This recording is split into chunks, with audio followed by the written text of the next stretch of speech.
चवन चरी था, चरिया चवन चरी था।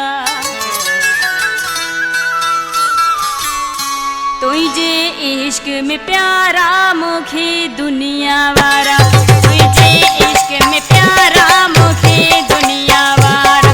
चरिया चवन चरी था, चरिया चवन चरी था, चरिया चवन चरी था। तुझे इश्क में प्यारा मुखी दुनिया वारा, तुझे इश्क में प्यारा मुखी दुनिया वारा।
चण जी